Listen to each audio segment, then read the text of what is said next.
decirle que he estado un poco así malo, pero el espíritu está siempre fuerte, alegre. Y me alegro de verlos hoy en esta mañana. Sí. No sé si recibió este papelito. Dice que el 20 de abril van a haber 2 servicios. Uno a las 9 y el otro a las 11. Va a haber cuidado de niños también. Sí. Y no faltar. Eso es lo que me dijeron a mí, no faltar. Alabado Dios. Estamos estudiando el libro de Mateo.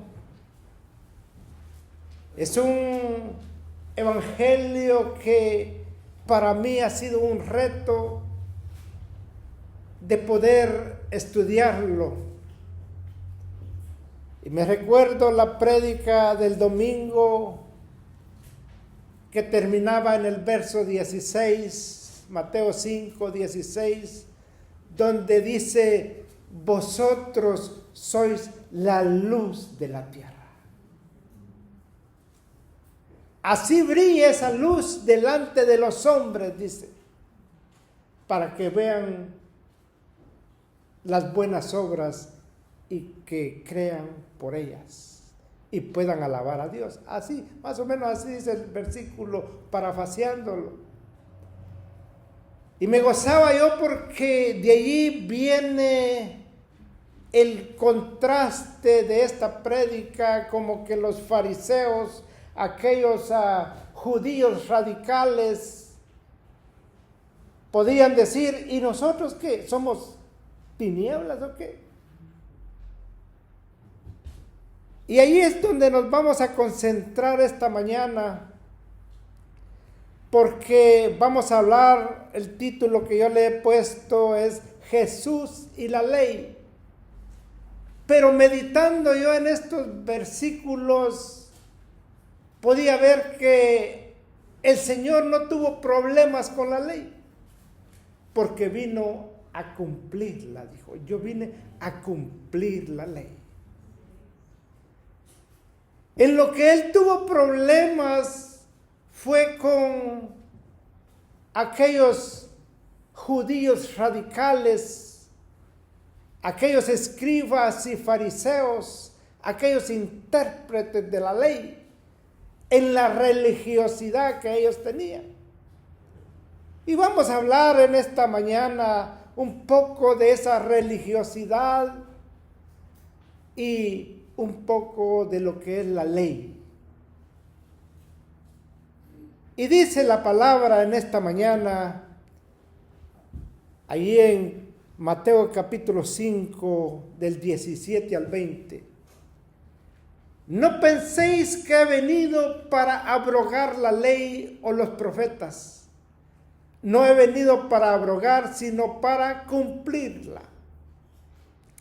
Porque de cierto os digo que hasta que pasen el cielo y la tierra, ni una jota ni una tilde pasará de la ley hasta que todo se haya cumplido. Póngale atención al verso 19. De manera que cualquiera que quebrante uno de estos mandamientos muy pequeños y así enseñe a los hombres, muy pequeño será llamado en el reino de los cielos. Mas cualquiera que los haga y los enseñe, este será llamado grande en el reino de los cielos. Porque os digo que si vuestra justicia no fuere mayor que la de los escribas y fariseos, no entraréis en el reino de Dios. Alabado sea Dios. Ayúdeme a orar en esta mañana. Padre Santo, te damos gracias, Señor. Nos ponemos en tus manos, oh Dios. Que tu palabra, Señor, que salga de mi corazón, la palabra que hable en mis labios, oh Dios, te pido que esté llena de esa gracia que tú das.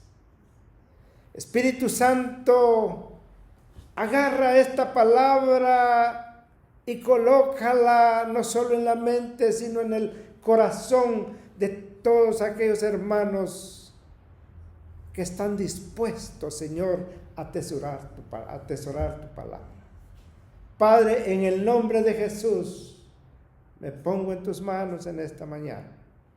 Amén, Señor. Amén. Me gustaba esta palabra cuando dice, mas cualquiera que los haga, mas cualquiera que los ponga por obra. Esa palabra me pegó, porque en realidad nosotros somos la luz del mundo. Y si somos la luz del mundo, tenemos que obedecer esta palabra, hacerla para nosotros. Oía yo al pastor que mencionaba a dos personajes muy maravillosos de las Sagradas Escrituras. Hablaba de José y hablaba de Daniel. Hombres que sentaron un precedente donde ellos estuvieron. No solo fueron la sal de la tierra, sino fueron la luz de aquellas naciones. Y decía el pastor, nosotros también somos la luz del mundo.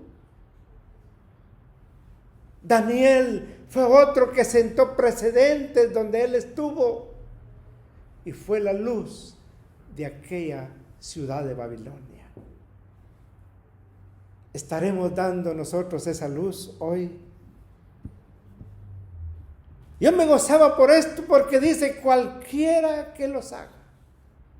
Van a haber versículos, hermano, en esta mañana que no los pude poner en el diagrama, pero usted como buen lector o como buen escriba, apunte.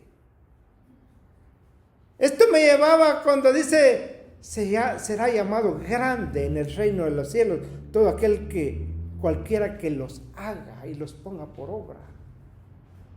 Me llevaba a una escritura donde dice allá en Lucas capítulo 6, verso 46, 47 y 48, donde dice Lucas, ¿por qué me llaman Señor, Señor y no hacen lo que yo les digo? ¿Por qué me llaman Señor y no hacen lo que yo les digo? Y sigue diciendo el verso 47, todo aquel que me sigue y oye mis palabras, dice, yo lo compararé a un hombre sabio. Pero me gusta Lucas porque él lo hace más bonito. Dice que lo compara a un hombre que cavó muy profundo hasta hallar la roca y empezó a edificar desde ahí. Desde esa roca vinieron torrentes, vinieron vientos, vinieron lluvias y aquella casa prevaleció, dice la palabra. Maravilloso es el Señor, lo compararé a un hombre sabio, dice. Jesús no tuvo problemas con la ley. Él tuvo problemas con los judíos radicales, aquellos intérpretes de la ley. Yo vine a cumplir la ley y los profetas, dijo él. Esto me llevaba ahí mismo en el libro de Lucas, en el capítulo 5, versos 37 y 38, donde dice, yo no puedo echar vino nuevo en un odre viejo. Porque si echo vino nuevo en un odre viejo se va a reventar y aquel vino se va a derramar y el odre se va a perder. Jesús, oiga bien, no tuvo problemas con el vino, sino con los odres. ¿Quiénes eran los odres de la época? Aquellos escribas y fariseos. Yo no puedo traer esta palabra nueva y dárselas a ustedes, les dijo, porque ustedes no pueden atesorarla. Ojalá en esta mañana seamos un odre nuevo, un odre cambiado por el poder de Dios. Alabado sea Dios en esta mañana. Yo estoy gozoso en esta mañana, hermano. Maravillosa la alabanza que cantamos. Jesús no tuvo problemas con el vino, no tuvo problemas con la ley, sino que tuvo problemas con aquellos escribas y fariseos. Decía él en Juan 14:6, un versículo bien bonito que todos lo sabemos. Yo soy el camino, yo soy la verdad, yo soy la vida. Nadie va al Padre si no es por mí, decía él. Y cuando los fariseos oían esto, se ponían tensos. En la época de Jesús, habían no menos de 3,000 mandamientos y ordenanzas. Estos mandamientos y ordenanzas no estaban en la Torá. Recuérdese que no había Nuevo Testamento. Había solo el libro de la ley, los salmos y los profetas. Había no menos de 3,000 ordenanzas y mandamientos. Estas ordenanzas y mandamientos están escritos en la Mishnah o en el Talmud de los judíos. Y la gente estaba hastiada, desesperada por estos mandamientos y ordenanzas. Jesús luchó contra todo eso como juez de Israel y determinó todo mandamiento expresado en ordenanza que no cumple su función y que era estorbo para el pueblo de Israel, y los declaró no operantes. Y cuando él los declara así, imagínense cómo era la élite de ese entonces. Y les dijo, miren lo que dice Mateo 23, del 1 al 4. Entonces habló Jesús a la gente, oiga bien, había mucha gente, y a sus discípulos, diciendo: en la cátedra de Moisés se sientan los escribas y fariseos. Así que todo lo que os digan que guardéis, guardadlo y hacedlo. Mas no hagáis conforme a sus obras, porque dicen y no hacen. Porque atan cargas pesadas y difíciles de llevar, y las ponen sobre los hombros de los hombres, pero ellos ni con un dedo quieren moverlas. En otras palabras, lo que el Señor está diciendo es lo que Moisés enseñó. Síganlo, háganlo. Lo que ellos enseñen, hablando de los escribas y fariseos, dice, no lo hagan. Ese fue el enfrentamiento de Jesús, de sus discípulos y hasta de Pablo. Sí. Es muy importante conocer no solo las Sagradas Escrituras, sino conocer un poco de historia, porque los fariseos eran tan celosos, caminaban erguidos, como dicen en mi pueblo, como que no mataban una mosca, con aquellas vestiduras, aquellos atuendos blancos. Y el Señor les pudo reprender y les dijo: ustedes son sepulcros blanqueados. Dura esa palabra, ¿verdad? Y Él los reprendía eso. Porque ellos habían creado esos mandamientos y ordenanzas, habían hecho un cerco como para cuidar los mandamientos que Dios le había dado a Moisés. Y sobre esos mandamientos, ellos hicieron esos mandamientos, como cuidando la Torá. Y pusieron un cerco. Pero miren lo que dice Pablo en Colosenses 2, 14 y 15.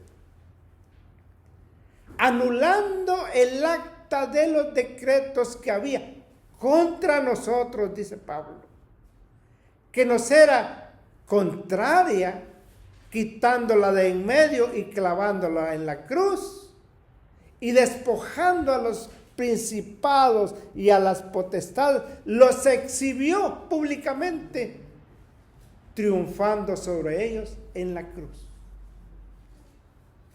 Cuando nosotros no sabemos un poco de historia y el Espíritu no nos ha revelado las Sagradas Escrituras, podemos decir: ¿se está dando cuenta que el Señor anuló la ley? Lo que Él vino a anular fueron aquellos decretos, dice Pablo, que eran contra nosotros. Aquellos mandamientos que no estaban en la Torá, en la ley, sino que ellos habían formado sus propios mandamientos, que ellos les decían a la gente: hagan esto, pero ellos no, ni con un dedo, dice, podían hacer las cosas, menear las cosas. Eso fue lo que el Señor vino a abolir. Y Él dijo: yo no vine a abrogar la ley, sino vine a cumplirla. Esas ordenanzas que Él anuló fueron esos decretos que eran contra nosotros, dice Pablo. Por eso dice Isaías capítulo 1, verso 26: restauraré tus jueces como al principio, y tus consejeros como eran antes. Entonces te llamarán ciudad de justicia, ciudad fiel. En general, oiga bien, en general hay personas que no les gustan las leyes. Hay mucha gente que no le gustan las leyes, pero en realidad el mundo sin leyes fuera un caos. Nosotros como padres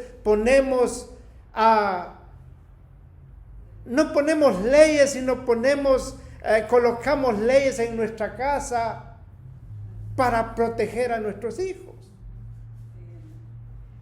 Las grandes metrópolis, hasta el pueblo más pequeño, tienen leyes. Las leyes de tránsito son puestas para que no hayan accidentes. El universo está regido por leyes.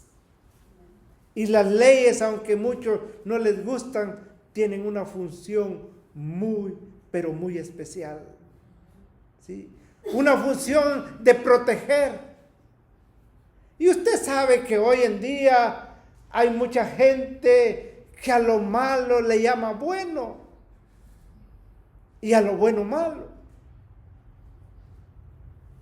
Pero la ley da una función de proteger.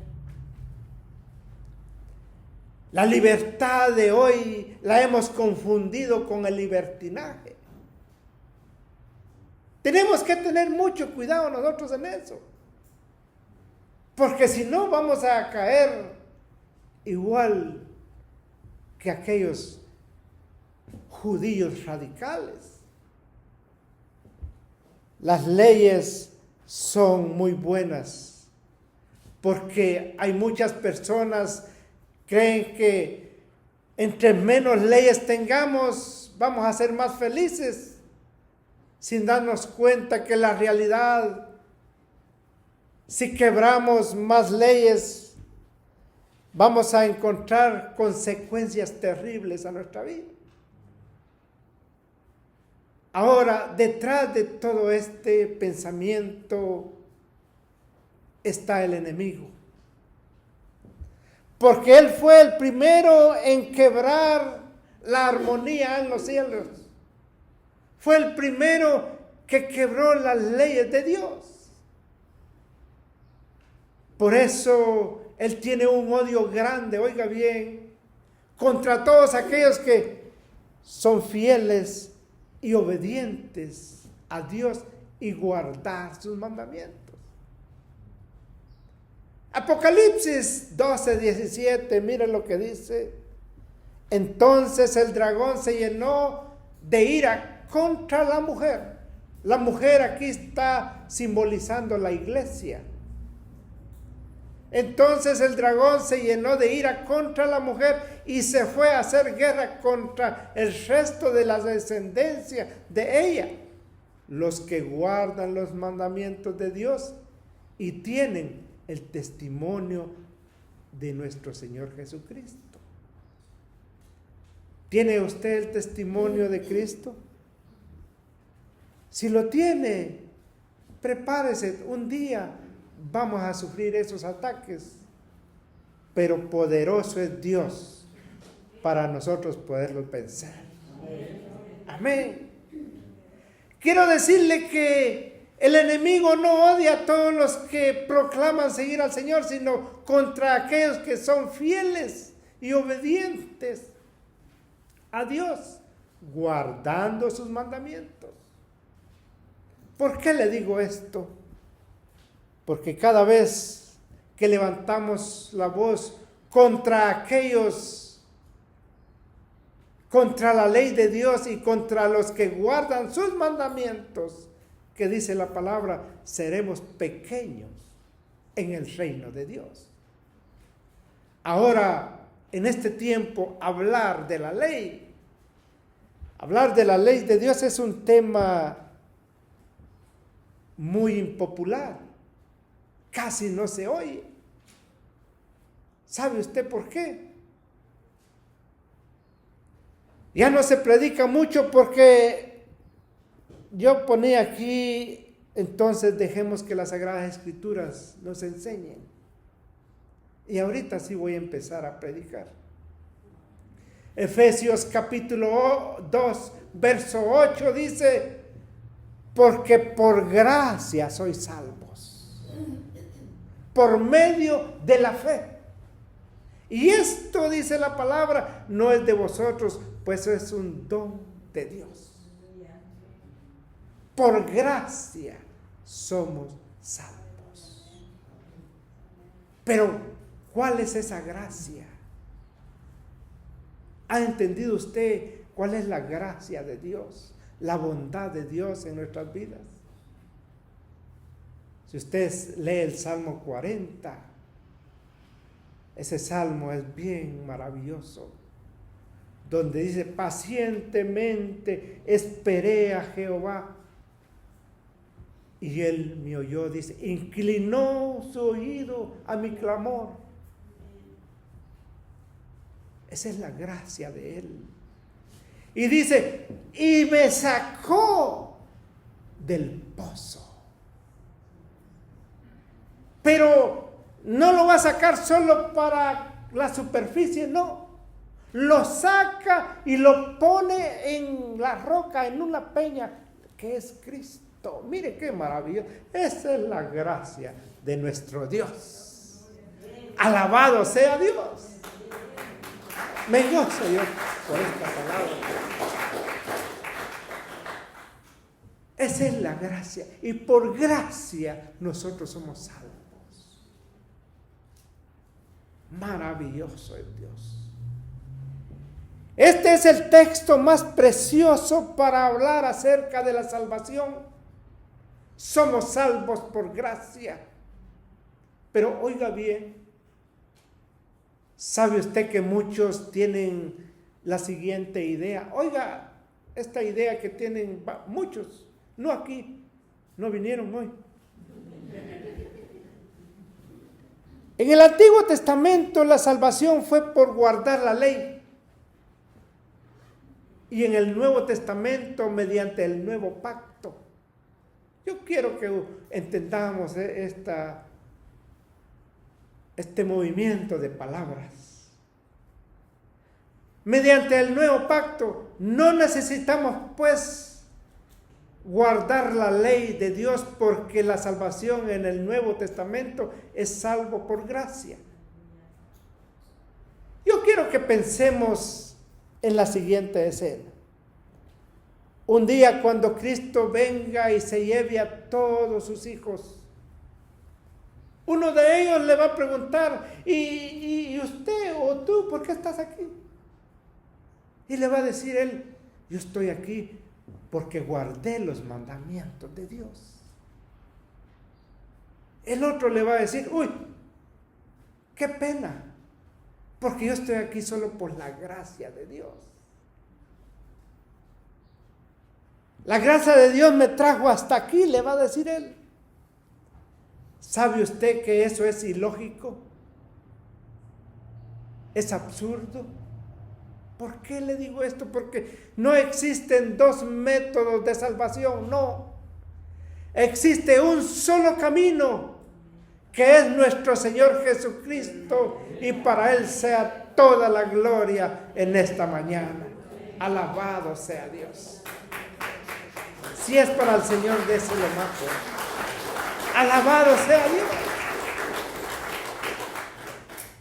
Las personas en el Antiguo Testamento serán salvas solamente por la fe y por la gracia de nuestro Señor Jesucristo.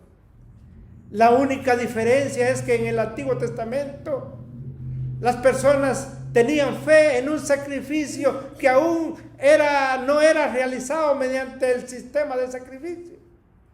Tenían una fe en Cristo y mediante su gracia eran perdonados y salvos. En cambio, en el Nuevo Testamento, la fe está en un solo sacrificio ya realizado, donde no necesitamos más de ceremonias de sacrificio o de todo aquello que apuntaba al sacrificio de Jesús. Pero el final de todo esto es que todos seremos salvos por la gracia de Dios. No existen dos métodos de salvación, no. No existen dos evangelios. No existe conflicto entre la ley y la gracia. No existe ese conflicto. La salvación seguirá siendo por fe y por gracia desde el Antiguo Testamento hasta el Nuevo Testamento. El problema es que muchos confunden la causa de la salvación con la evidencia de la salvación. Oiga bien, la causa de la salvación es la gracia de Dios. Somos salvos por gracia, mas la gracia que salva es la gracia que transforma nuestros corazones y nos coloca en armonía con su voluntad y con su ley. Esa es la gracia de Dios. Entonces, la obediencia a la ley de Dios se toma en un fruto de la fe. No la causa de la salvación, sino la evidencia de que somos salvos por gracia. ¿Estamos entendiendo, hermano? Cuando el hermano me dio que hablara yo acerca de esto, hablé con él, con el pastor, y le dije, hermano, quiero que si estamos en la misma página. Y me dijo, Arnulfo, estamos en la misma. Y eso me dio valor de poder hablar en esta mañana. Porque esta palabra, hermano, esta palabra tenemos que tener mucho cuidado en hablarla. La gracia de Dios no nos deja en el pecado, sino nos liberta de la ley del pecado. No podemos decir soy salvo por gracia y continuamos haciendo las cosas igual como cuando estábamos allá en el mundo. No. Porque la gracia que salva es la gracia que transforma. Eso dijo el Señor. No penséis que he venido a violar la ley. Yo vine a cumplir la ley. Una cosa que nosotros tenemos que tener en mente, que no vivimos bajo la ley. Ya no vivimos bajo la ley. Pero ¿de qué ley está hablando el Señor? De la ley del pecado, la ley que la clavó Él en la cruz del Calvario. Pero la ley que Dios le dio a Moisés sigue vigente. No tenemos tiempo de hablar de las obras de la ley. Y no tenemos tiempo de hablar del que nosotros tenemos que ser hacedores de la ley. Cuando la ley dice honren a madre y a padre y nosotros los honramos, ¿qué estamos haciendo? Somos hacedores de la ley. Pero cuando nosotros nos dicen, es que ya no estamos bajo la ley, sí, ya no. Porque Cristo la clavó, la ley del pecado la clavó en la cruz del Calvario. Amén. Eso es de darle gozo, nos debe dar gozo a cada uno de nosotros. Mire lo que dice Romanos capítulo 7, versos 24 y 25. Pablo grita desesperado y dice, miserable de mí, dice Pablo. Él grita desesperado y hace una pregunta: ¿quién me librará de este cuerpo de muerte? ¿Habrá alguien, dice Pablo, que me libre de este cuerpo de muerte? Pablo hace una pregunta y dice, soy miserable de mí, dice. ¿Quién podrá librarme?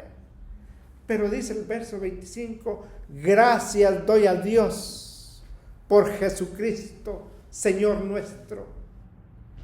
Oiga bien lo que dice. Así que yo mismo, dice Pablo, con mi mente sirvo a la ley de Dios. ¿Se está dando cuenta que la ley sigue vigente? Mas con la carne a la ley del pecado. ¿Sabía usted que esta carne se va a ir al hoyo, al sepulcro? Y se va a volver polvo porque es pecado. Pero lo que Dios le sembró a usted adentro, el espíritu que lleva a usted dentro, la unción que Dios nos ha dado a cada uno de nosotros, eso no muere, amado hermano. Eso, el espíritu no muere. Regresaremos a Dios por siempre y para siempre. Alabado sea Dios.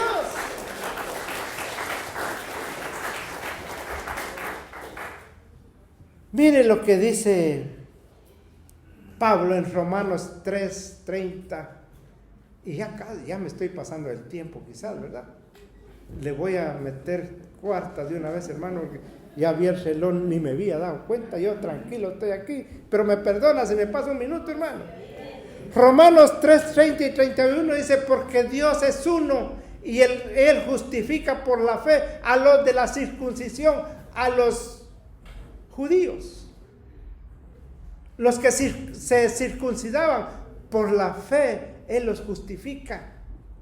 Y por medio de la fe a los de la incircuncisión. está hablando de nosotros.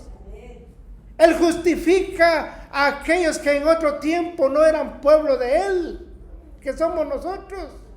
Y ahora somos pueblo de Dios, escogidos, criados para hacer buenas obras, las cuales Dios preparó de antemano para que anduviésemos en ellas. Alabado Dios. Luego dice Pablo en el verso 31, luego, por la fe invalidamos la ley. Hay una pregunta ahí. Y dice él, en ninguna manera, sino que la confirmamos. Iglesia, la ley sigue vigente, y para ir aterrizando, miren lo que dice 1 de Juan 5, 1 al 3. Oiga bien, todo aquel que cree que Jesús es el Cristo es nacido de Dios, y todo aquel que ama al que engendró, ama también al que ha sido engendrado por él. En esto conocemos que amamos a los hijos de Dios, cuando amamos a Dios y guardamos sus mandamientos. Mira el verso 3, pues este es el amor de Dios. Si hago la pregunta, ¿cuál es el amor de Dios? Que guardemos sus mandamientos, y sus mandamientos no son gravosos. Los mandamientos gravosos eran los que habían puesto los escribas y fariseos, que ni ellos mismos podían llevarlo. Y para terminar, mire lo que dice Proverbios 28, 9. El que aparta su oído para no oír la ley. Oiga bien, el que aparta su oído para no oír la ley, su oración también es abominable. Ojalá esta prédica haya sido de bendición para cada uno de nosotros en esta mañana. Ni penséis que he venido a abrogar la ley, dijo el Señor, vine a cumplir la ley. Y nosotros también estamos obligados a cumplirla también. Padre que estás en gloria, te damos gracias en esta mañana. Muchas gracias, oh Dios, por permitirnos, Señor, hablar de tus grandezas, Padre. Gracias te doy en el nombre maravilloso de Jesús. Amén.